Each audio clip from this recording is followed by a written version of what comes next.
बहनों और भाइयों, मैं आप सबका इस प्रोग्राम में स्वागत करता हूं। खुदा का शुक्र है कि आज फिर मैं आपके सामने इस मंच पे, जिसका नाम है वचन वाचा विश्वास, प्रभु के वचन को लेके मैं आपके सामने इस वक्त मौजूद हूं।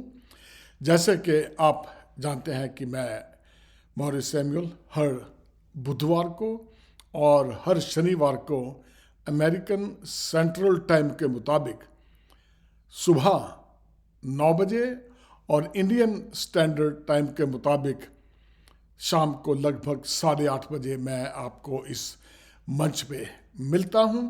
अगर आप कोई संपर्क करना चाहते हैं तो मेहरबानी से आप संपर्क कर सकते हैं। आपका कोई विषय हो, आप उसके बारे में बातचीत करना चाहें या सीखना चाहें, या टाइम के मुतल्लिक कोई परेशानी हो या और कोई सुझाव हो, तो आप मेहरबानी से मेरे से संपर्क कर सकते हैं। मेरा नंबर है 2147636061। आपके सुझावों की हम कदर करते हैं और खुदा का शुक्र है कि आप मेरे साथ जुड़े हुए हैं। आप कॉल भी करते हैं, कोई सुझाव भी देते हैं। इन सब बातों के लिए मैं खुदा का शुक्र करता हूं, और आप सबका भी जो कि अपना कीमती वक्त निकाल के, समय निकाल के खुदा के वचन को सुनते हैं और आशीष पाते हैं। तो आइए वचन में जाने से पहले हम खुदा से समझ मांग लें, ताकि उसकी वचन की हमें समझ दे। अगर हमारे पास समझ नहीं है तो उसके समझ के बगैर हम उसके वचन को समझ नहीं सकते, और फिर उस पर चलने का तो मतलब ही पैदा होता। तो आइए हम उससे वचन की आशीष मांगे, समझ मांगे कि खुदा मुझे और आप सबको भी समझ दे, ताकि मुझे भी ऐसी समझ मिले कि मैं आपको उस तरह से समझा सकूं जिस तरह से पवित्र आत्मा मेरी अगुवाई करे। हमारे मेहरबान और सच्चे खुदा बाप, तेरा शुक्र है आज के दिन के लिए खुदावंद, कि तूने मुझे फिर ये मौका दिया, अपना वचन दिया कि मैं तेरे बंदों के बीच में वो खुशखबरी सुना सकूं जो कि हमें हजारों साल पहले दी गई थी। मेरा मानना है खुदावंद कि इस वचन में जो कुछ भी लिखा है, मैं उसके में चलने की या उसको सिखाने की पूरी कोशिश में लगा रहता हूं, ताकि मेरे मुंह से कोई ऐसी बात ना निकल जाए जो कि किसी को हर्ट करे। मेरी दुआ है प्रभु, जितने भी बहन भाई सुने, सबको बड़ी समझ देना, बुद्धि देना, अक्ल देना, तंदुरुस्ती देना, ताकि तेरे वचन को सुने और अपने जिंदगियों में वो लागू करें। जबकि मैं तेरे वचन को सुनाने जा रहा हूँ खुदावंद, मैं अपने आप को तेरे हाथ में सौंपता हूँ। जो कुछ भी मैं बोलूँ खुदावंद, वो मेरी तरफ से नहीं, बल्कि तेरा आत्मा मुझ में होकर बातचीत करे। छोटी सी दुआ को मांगता हूँ, सुना कबूल कर। तेरे प्यारे बेटे यीशु के नाम से मांग लेता हूँ, आमीन। बहनों और भाइयों, मैं आप सबका एक बार फिर स्वागत करता हूँ। जैसे कि आप जानते हैं कि ये पिछले 4 एपिसोड से यही चला आ रहा है टॉपिक कि ऑल अबाउट क्रिसमस। बड़े दिन के बारे में हम लोग सीख रहे हैं, और पिछले 4 एपिसोड हमने यीशु मसीह के जन्म के बारे में सीखा। यानी कि आज वेंसडे है, 12 तारीख, 12वां महीना, और उसकी 20 तारीख है, और 23 को सैटरडे है। सिर्फ 2 दिन रह गए हैं क्रिसमस के बारे में ये जो हम सीखेंगे, और उसके बाद 25 तारीख है। तो 25 तारीख से पहले 2 ही दिन हैं, आज बुधवार को और सैटरडे को।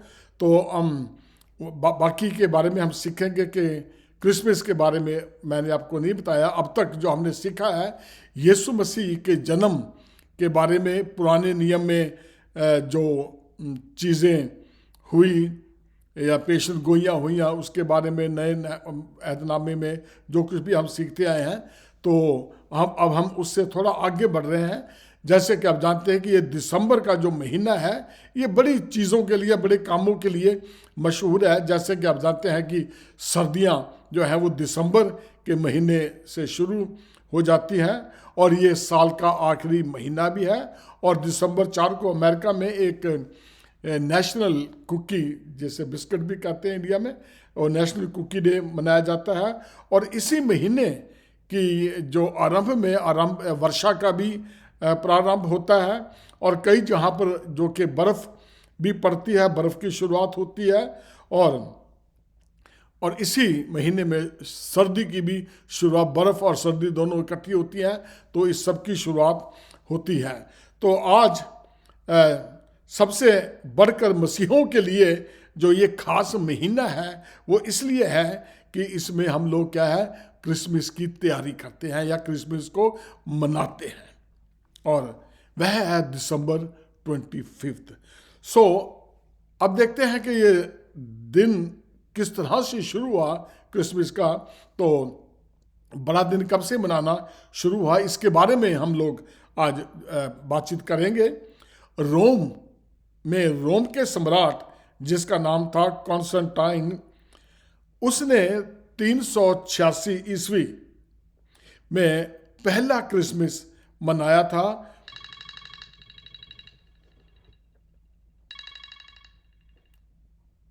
उसने पहला क्रिसमस मनाया था पूरी दुनिया में, यानी कि मिलियंस ऑफ लोग जो हैं वो इस पर्व को या क्रिसमस को 25 दिसंबर को बड़ा दिन मनाते हैं। कई देशों में तो जनवरी 7 को भी मनाते हैं, और लेकिन कौन कब मनाता है, कहाँ मनाता है, किस तरह से मनाता है, ये कोई मायने नहीं रखता।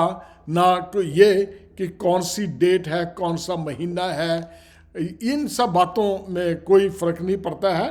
लेकिन सिर्फ जो अगर फ़र्क पड़ता है वो ये है कि यीशु मसीह के दिन, पैदा होने के दिन को हम लोग कितना महत्व देते हैं, ठीक है ना। क्योंकि ये जो 25 दिसंबर है, ये कोई 25 दिसंबर को यीशु मसीह पैदा नहीं हुए थे, कोई डेट नहीं है, किसी के पास नहीं है। तो ये मात्र एक, कई लोगों ने मिलके जब बैठे तो वो ये इसका दिन रखने की कोशिश कर रहे थे। लेकिन जब ये दिन रख रहे थे तो उसमें कई प्रॉब्लम्स आ रही थी, क्योंकि पेगन का भी ये डे हुआ करता था, और कई ऐसी सी बातें हुआ करती थी कि वो भी उसी दिन आ जाती थी। तो उन्होंने सब कुछ का तंत्र निकाल के ये एक डेट फिक्स की, ताकि ये दूसरे त्योहारों वालों को या दूसरे लोगों को ये क्रैश ना हो जाए। उनको भी ये अलाउ करता है कि तुम भी अपना मना लो, भी हम भी मनाएंगे। इस तरह से एक डेट फिक्स कर दी है, तो जिसके मुताबिक कि हम लोग ये बड़े दिन को मनाते हैं। तो खास वजह ये होनी चाहिए कि जब हम बड़ा दिन मनाते हैं, क्या हम यीशु मसीह को क्रिसमस के सेंटर में रखते हैं कि नहीं है। कि जब हम बड़ा दिन मनाते हैं, यीशु मसीह को निकाल के हम बाहर कर देते हैं, और फिर हम अपने रीति रिवाजों को हम करते हैं, जो जो शौक हमारे हैं हम वो सारे पूरे करते हैं, और यीशु मसीह का कुछ पता ही नहीं होता है कि यीशु मसीह कहाँ है। तो इस बड़े दिन में आप अपना ये एक सोचें कि हम जब ये बड़ा दिन मना रहे हैं, क्या उस क्रिसमस में यीशु मसीह सेंटर में है कि नहीं है। हम उसके कामों पे, उसकी पैदा होने के जो कुछ भी उसने इस दुनिया में रहता हुआ किया, क्या हम उस पर तवज्जो, उस पर ख्याल अपना कर रहे हैं कि नहीं कर रहे हैं। अब हम क्रिसमस ट्री के बारे में बात करेंगे कि अमेरिका में तकरीबन 30 से 35 मिलियन में काफ़ी है ये, 30 से 35 लाख करोड़ आप यूँ कह लीजिए कि वो जो रियल सच्चे जो ट्रीज होते हैं वो बेचे जाते हैं। ओरिजिनल ट्री जो सही दरख्त है क्रिसमस ट्री के, लाइव ट्री जो जिसे कहते हैं, वो क्रिसमस पे वो ट्री जो है वो बेचे जाते हैं। क्योंकि यहाँ पे क्रिसमस ट्री के तकरीबन 21,000, पूरे अमेरिका की बात कर रहा हूँ मैं, 21,000 फार्म हैं जो कि क्रिसमस के ट्री को उगाते हैं। और एक ट्री जब लगता है तो तकरीबन 12 से 15 साल में ये इस काबिल हो जाता है कि इसको काट के बेचा जा सके। तो बहुत से लोग इसके रोज़गार में लगे रहते हैं कि ये नहीं है कि क्रिसमस देखा जी हमने बाजार गए क्रिसमस ट्री लगा लिया और लग गया, लेकिन इसके जो पीछे है बिहाइंड द सीन जो है, बहुत लोग काम करते हैं। इसको पानी देना, खेतों में गुड़ाई करनी, ट्री को लगाना, ये पूरा ईयर लॉन्ग का ये प्रोसेस है। तब जाके कहीं हम ये क्रिसमस ट्री को लेके आते हैं और अपने घरों में सजाते हैं। तो इससे आगे चलते हैं कि जून 26, 1870 में फेडरल गवर्नमेंट ने ये डिक्लेयर कर दिया हॉलीडे 25 दिसंबर को। तो ये फेडरल गवर्नमेंट, इससे पहले कोई बड़ा दिन नहीं मनाया जाता था। मैं अमेरिका की बात कर रहा हूँ। 1870 जून 26, 1870 में फेडरल गवर्नमेंट ने दिसंबर 25 को हॉलीडे डिक्लेयर कर दिया था। इससे पहले तो मैंने आपको बताया था कि किस तरह से इसकी शुरुआत हुई। तो इसकी शुरुआत ये है कि German is credited with starting the Christmas tree tradition, यानी कि इसका जो क्रेडिट जाता है, इनके श्रेय, इसका जो श्रेय है वो जर्मन वालों को जाता है जिन्होंने इसकी शुरुआत की थी। जर्मन में क्रिसमस ट्री की शुरुआत करने का श्रेय पूरी तरह से जो है इजिप्शियन कल्चर और रोमन कल्चर में था, लेकिन जर्मन ने बड़े लेवल पे इसकी शुरुआत की। पहले रोम और इजिप्ट में इसकी थोड़ी बहुत ही काम हुआ करते थे। लोग क्रिसमस में मिलाते थे, ट्री लगाते थे, लेकिन जर्मन ने इसको एक लार्ज स्केल पे इसको शुरू किया। जैसे कि आप जानते हैं कि 16वीं शताब्दी में ईस्वी में मार्टिन लूथर, जो कि प्रोटेस्टेंट का फाउंडर जिसे मानते हैं, आपने भी जाना होगा, हमने भी बहुत पढ़ा है किताबों में जब हमने ट्रेनिंग की थी। तो मार्टिन लूथर जो था, क्योंकि पहले सब कैथोलिक हुआ करते थे, रोमन कैथोलिक, और उसके बाद में जब इन्होंने फिर प्रोटेस्ट किया था मार्टिन लूथर ने, तो जो इसलिए इसे कहा जाता है प्रोटेस्टेंट। तो ये प्रोटेस्ट जब किया मार्टिन लूथर ने, तो ये एक कलीसिया निकल के आई जिसे कहते हैं प्रोटेस्टेंट। तो ये इसकी स्थापना करने वाले जो थे मार्टिन लूथर थे। तो मार्टिन लूथर ने एक लार्ज लेवल पे, बड़े लेवल पे जर्मन में इस क्रिसमस ट्री की जो है उसकी शुरुआत की थी। तो उसने एक ट्री को यानी कि लाइटों से, उस वक्त पता नहीं लाइटें कैसी होती होंगी, लेकिन मोमबत्तियां लगाई होंगी, कोई किसी किस्म की कुछ ना कुछ ट्री को सजाया होगा। तो वहाँ से ये मार्टिन लूथर से जब ये काम शुरू हुआ, तो क्रिसमस ट्री की जो शुरुआत वहाँ से लगभग शुरू हो चुकी थी। तो अमेरिका में 19वीं सदी में लगभग 1820 में पेंसिल्वेनिया में एक जर्मन कम्युनिटी, मैंने बताया कि क्योंकि जर्मन से ये लोग ये शुरू हुआ था, और जर्मन में, अमेरिका में जो लोग जर्मन के लोग आगे थे, उन्होंने एक पूरी कम्युनिटी ने या मोहल्ले ने समझ लीजिए, उन्होंने एक पेड़ को काट कर सजाया। लेकिन ये बाइबल के में इस चीज़ का कोई जिक्र नहीं है। अगर आप ये सोचें कि जी बाइबल में इसका बड़ा जिक्र है क्रिसमस ट्री का, ये लगाना बड़ा ज़रूरी है, तो सब लगाते हैं, देखा देखी हम भी लगा लें, देखा देखी इज़ ओके, लगा सकते हैं। लेकिन ये नहीं है कि अगर आपने क्रिसमस ट्री नहीं लगाया तो आप क्रिसमस जो है वो मनाएंगे नहीं या मज़ा नहीं आया, ऐसी कोई बात नहीं है।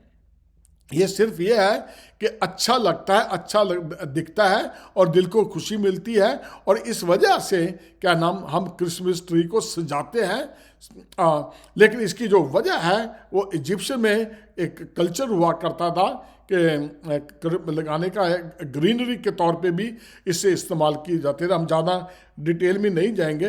तो ये था एक क्रिसमस ट्री के बारे में जो मैंने आपको बताया कि इस तरह से क्रिसमस ट्री की शुरुआत हुई, किस तरह से क्रिसमस ट्री को सजाया जाता है। ये बड़ा महत्व रखता है। क्रिसमस के दिनों में लोग अपने अच्छी लगता है कि लोग अपने खिड़कियों के या दरवाजे के साथ लगाते हैं। जब लाइट जलती है रात को तो इसकी भी लाइटें ऑन होती हैं, तो आपको बड़ा बड़ा आनंद फील होता है, आपको अच्छा लगता है, इसमें कोई बुराई नहीं है। लेकिन बुराई उस वक्त है जब हम अपनी सारी तवज्जो जो है क्रिसमस ट्री पे डाल देते हैं। अब यीशु मसीह का जन्मदिन है, तो उसको छोड़ के जब हम दूसरी बातों में लग जाते हैं ना, फिर इस चीज का कोई महत्व नहीं रह जाता। ये उसी वक्त अच्छा लगता है कि आप क्रिसमस यानी कि क्राइस्ट मैस, खुदा की आप स्तुति कर रहे हैं, यीशु मसीह का आप नाम ले रहे हैं, उसको किस तरह से आप अपने जीवनों में ला रहे हैं। क्या आप समझते हैं कि यीशु मसीह जो है वो क्यों पैदा हुआ? मैंने बताया था कि वो दुनिया में पैदा हुआ क्यों, इसकी वजह अगर हम जानते हैं, क्या हमने अपने दिमाग को, अपनी सोच को बदला है कि नहीं है? क्या हम चाहते हैं कि हम उस तरह से बड़ा दिन मनाएं, उस तरह से खुशियां मनाएं जिस तरह से क्या है फरिश्तों ने स्तुति गान किया यीशु मसीह के पैदा होने की खबर सुनाते ही?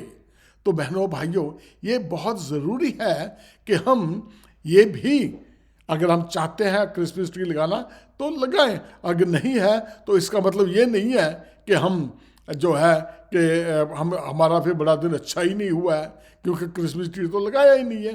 तो इस चीज़ में आप बेफिक्र रहें। अगर आपने लगाया है अच्छी बात है, अगर नहीं लगाया तब भी बहुत अच्छी बात है। तो अब दूसरी चलते हैं हम लोग के सेंटा क्लॉज, जिसे कि सेंटा क्रिसमस फादर भी कहते हैं, कि जो इमेज है वो based on traditional associated with Saint Nicholas. तो ये 4th सेंचुरी में ये एक कार्टूनिस्ट था जिसने कि सेंटा क्लॉज को जो बनाया था। ये कोई रियल में कोई आदमी नहीं है, क्योंकि जब हम छोटे छोटे होते हैं तो बच्चों को कहते हैं कि सेंटा आएगा तो तुम्हारे गिफ्ट दे के जाएगा। तो सुबह उठते ही जब हम बच्चों के लिए ये गिफ्ट खोलते हैं तो बच्चा पूछता है ये कहाँ से आ गया? तो कहते हैं रात को सेंटा आया था, ये सेंटा दे गया है। तो बच्चे जो है वो सेंटा के पीछे पड़े रहते हैं, और यीशु मसीह को उनको माँ बाप भी ऐसी सी बातें बता देते हैं कि जी रात को सेंटा आया था। तो अब वो सेंटा के इंतजार में रहते हैं, क्रिसमस निकल भी जाता है और फिर सोचते हैं कि सेंटा फिर आएगा कि नहीं आएगा। लेकिन उन्हें बच्चों को ये नहीं पता कि सेंटा तो बस माँ बाप की कहानी है, ये सेंटा भी कोई बिब्लिकल नहीं है। बाइबल में इस चीज़ का कोई जिक्र नहीं है कि जो सेंटा है वो भी आता है और बच्चों को गिफ्ट देता है। महज सिर्फ एक बच्चों को खुश करने के लिए ये सेंटा जो है उसको मनाते हैं। तो या यूँ करिए फादर क्रिसमस जिसे कहते हैं। तो यूरोपियन की कंट्रियों में यानी कि ये शुरू हुआ था 1863 में। यह अमेरिका न्यूयॉर्क सिटी से शुरू होकर पूरे अमेरिका में फैल गया। तो आया ये कहाँ से है? ये भी वहीं से, यूरोप से ही ये सारी चीज़ें निकल के आई हैं। जो सेंट क्या नाम निकोलस जो था, वो जब बच्चों को कुछ चीज़ देते थे तो कोई चीज़ें बच्चों को देना, गिफ्ट देना, ये करना वो करना, तो फिर क्या किया उन्होंने, वहाँ से ये ट्रेडिशन शुरू हुआ कि जी सेंटा आएगा, तो चलो उसका नाम सेंटा रख दो जी, सेंटा क्लॉज, क्रिसमस फादर समझ लो उसे, तो जी ये बच्चों को देगा, एक ट्रेडिशन बन जाएगा। तो बच्चे अट्रैक्ट होंगे और ये बच्चे जो है उस सभा में या आते रहेंगे, तो बातचीत होती रहेगी, थोड़ा गैदरिंग होगी और बच्चे जो है वो अपना पूरी तरीके से इंजॉय करेंगे। तो 1863 में अमेरिका के न्यूयॉर्क सिटी से ये शुरू होकर पूरे अमेरिका में फैल गया। लेकिन बाइबल में इस चीज़ को कोई सपोर्ट नहीं करती, इसका कोई जिक्र नहीं है। तो इसलिए ट्री लगाएं या ना लगाएं, सेंटा को आप माने या माने, इन चीज़ों से कोई फर्क नहीं पड़ता। तो बहनों भाइयों, अब आप जान गए हैं कि किस तरह से हमने अपने आप को तैयार करना है क्रिसमस के लिए। जब तक हम अपने आप को क्रिसमस के लिए तैयार नहीं करते हैं, इस चीज़ पे गौर करें, हमेशा ही गौर करें कि यीशु मसीह जब इस दुनिया में आया, क्यों आया, यहाँ रह के उसने क्या कुछ किया, वो किस किस के लिए आया, उसको आने की क्या जरूरत पड़ गई थी। जब हम इन बातों पे गौर करेंगे तो पता लगेगा हमें कि ये महज मेरे लिए। आप कहेंगे मेरे लिए, जैसे कि मैं कह रहा हूं यीशु मसीह मेरे लिए इस दुनिया में भेजा गया, क्योंकि मेरे गुनाह ही इतने थे, आपके गुनाह इतने थे कि इन्हें माफ करना एक इंसान का काम नहीं था। क्योंकि जब हम गुनाह करते हैं तो गुनाह की कीमत जो है वो चुकानी पड़ती है। आप कितने भी अमीर क्यों ना हो, कितने भी पैसा क्यों ना हो, कितनी भी उम्र क्यों ना हो, हम अपने गुनाहों से कभी भी क्या है हमारे गुनाह कभी भी बख्शे नहीं जा सकते। एक कीमत है, जैसे कि चोर चोरी करता है, गलती से कोई मर्डर हो जाए या गुनाह करता है, जब उसको जेल होती है, जेल वालों के कोई नियम है, उसको सज़ा दी जाती है। जब तक के वो सज़ा पूरी ना हो जाए उसको वहीं रहना पड़ता है, भुगतना पड़ता है, पूरा का पूरा कोर्ट उसको सज़ा देती है। लेकिन वो जो कलंक उस पर लग जाता है उसको मिटाया नहीं जा सकता। यही गुनाह जब मैंने और आपने किए, हम लोग कलंकित हो गए थे, हम लोग गुनाह में, और फिर क्या है, एक के बाद एक गुनाह, एक के बाद एक गुनाह, हम गुनाह की दलदल में फंस चुके थे। खुदा को सब पता था कि दुनिया, ये इंसान मैंने बनाया है और मैंने इसको बचाना भी है। ये प्लान जो खुदा का प्लान था इंसानियत के लिए, इंसान जाति के लिए, वो उसने पहले से ही तैयार कर रखा था। मैंने आपको बताया था, यानी कि मेरे और आपके पैदा होने से पहले खुदा ने ये प्लान बनाया था कि इस तरह से होगा। क्योंकि जब ये मैं आपको अपनी सोच मैं बता रहा हूँ मैं, कि जब ये प्लान बनाया होगा, ये बाइबल में इस चीज़ का जिक्र नहीं है, ये मेरी सोच हो सकती है या आपकी भी हो सकती है, आप इस पर थोड़ा सा गौर करना, कि जब ये प्लान बनाया होगा, लूसीफर जो उस वक्त खुदा का फरिश्ता था, बहुत खुदा के नज़दीक था, हो सकता है कि ये उस वक्त भी वहाँ पे हो, जब खुदा ने प्लान बनाया कि इस तरह से प्लान बनाएंगे, आदम और हवा को बनाएंगे, फिर वो ये हो जाएगा, वो हो जाएगा, तरह बनाया। और जब उसने लूसीफर ने देखा, फरिश्ते ने, कि भाई मैं तो हर जगह मेरी पूछ होती है, खुदा मुझे बुलाता है, तो क्यों ना मेरे साथ भी बड़े फरिश्ते हैं, मेरे साथ भी बड़ी सेना है, क्यों नहीं मैं भी अपना तख्त खुदा से ऊपर बनाऊं। तो उसको फिर जब खुदा ने ये जाना कि इसके सोच इसकी कैसी है, तो खुदा ने उसे ज़मीन पे पटक दिया था।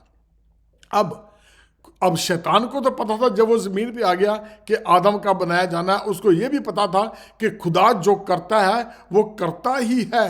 वो सिर्फ ये नहीं है कि खुदा ने कह दिया और फिर भूल गया, छोड़ परे, कैसे कर दिया प्लान, नहीं, वो उसने ऐसे प्लान बनाए थे कि जो सिर्फ वो ही जानता है। और इसी के मुताबिक जब वो प्लान हुआ, आदम और हवा बने, तो क्या है, शैतान वहां पहुंच गया, क्योंकि उसे पता था, खुद उसे प्लान का पता हो सकता है। क्योंकि ये मैं अपनी सोच, बाइबल में ये नहीं लिखा हुआ है, लेकिन मेरा ख्याल है ये कि जब वो नीचे पटक गया, तो जब आदम और हवा बनाए, तो उसके बाद जाने लगा। ये भी जिक्र नहीं है बाइबल में कि वो कितने साल जाता रहा, कितने दिन जाता रहा, हो सकता महीना, 2 महीने, 6 महीने, साल, 2 साल, 10 साल, कितनी देर तक जाके उसने हवा को क्या है अपने जाल में फंसा लिया, और वो फल जो खाने के लिए मना किया गया था वो उसने खा लिया और गुनाह हो गया। उस गुनाह की जो सज़ा है, अब सारी आदम जाति भी आई, और मैं और आप भी, हम उसी, क्योंकि हम लाख कोशिश कर लें कि हम गुनाह नहीं करेंगे, कोई बात नहीं करते हैं, लेकिन हमारी जो पैदाइश है, हम पैदा ही गुनाह में हुए हैं। इस चीज़ को हमें हमारे ऊपर से कोई हटा नहीं सकता, क्योंकि हम जो है गुनाह में पैदा हुए हैं। यीशु मसीह को इसलिए दुनिया में भेजा गया कि जो वो सजा है, जो कलंक हमारे माथे पे लगा हुआ है, उसको एक पवित्र और निष्कलंक खून की जरूरत थी, और वो सिर्फ यीशु मसीह ही का था। क्योंकि जब बताया गया है कि यीशु मसीह जब पैदा हुए तो वो एक आदमी और औरत के मेल से पैदा नहीं हुए, बल्कि मरियम पवित्र आत्मा से परिपूर्ण होकर पवित्र आत्मा से गर्भवती हुई और यीशु को जन्म दिया। तो बहनों और भाइयों, ये था एक छोटा सा क्रिसमस का एक हिस्सा जो मैंने आपको बताया है। इसलिए आप क्रिसमस को, यीशु मसीह को क्रिसमस के सेंटर में रखें, उस पर विचार करते रहें, जानते रहें। अगर कोई चीज़ समझ नहीं लगती है तो बाइबल को दोबारा पढ़ें। आपके नज़दीक कोई आपके पासवान है, पादरी साहब हैं, उनसे पूरा पूछे। अगर नहीं समझ लगती है आपको तो खुदा से दुआ करें कि खुदा मुझे सारी कहानी बता, मैं अपने आप को तेरे सामने अर्पण करता हूं। तो खुदा समझ देगा, आपको बुद्धि देगा, तो क्या है, आप आगे बढ़ेंगे। और यकीन करना, जब आप यीशु मसीह को निजात दहिंदा ग्रहण कर लेंगे तो उस दिन से क्या है, आपके जो दिन है वो बदलने शुरू हो जाएंगे। आपको महसूस होगा कि आपके घर में निजात आई है, आपको महसूस होगा कि आपके मन में खुशी आई है, आपको महसूस होगा कि सब बरकतें धीरे धीरे आ रही हैं, और हर रोज़ आपको कुछ ना कुछ क्या है, खबरें मिलती जाएगी कि खुदा आपको किस तरह से इस्तेमाल कर रहा है, आपके बच्चे किस तरह से बढ़ रहे हैं। तो आज के लिए इतना ही काफ़ी है। बाकी एक और एपिसोड रह गया, वो मैं आपको शनिवार को दूंगा। जब तक के लिए मुझे इजाज़त है। आइए हम दुआ करें। हमारे मेहरबान और सच्चे खुदावन, तेरा शुक्र है प्रभु आज के इस वचन के लिए जो तूने मुझे दिया। मेरी दुआ है प्रभु, जिन्होंने भी ये सुना है सबको बड़ी आशीष और बरकत देना, समझ और बुद्धि देना। यीशु मसीह के नाम से मांगता हूँ, सुनो, कबूल कर ले। आमीन।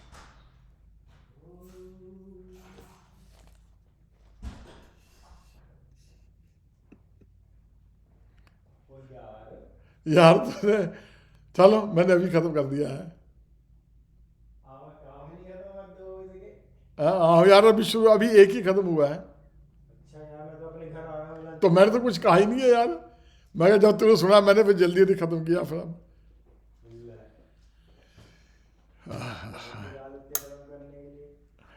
वो आए ना, मेरा बैकग्राउंड अच्छा लग रहा है। हाँ यार, बैकग्राउंड बनाया है यार। देखो यार, वाह जी वाह, बहुत देखो। एक और रह गया अब। आय हाय, चलो जी, जी भी ठीक हो। भैया तू तो आ भी गया यार, तूने तो बुलाया नहीं है। ले भैया, मेरी शर्ट के नहला देना। आय हाय हाय।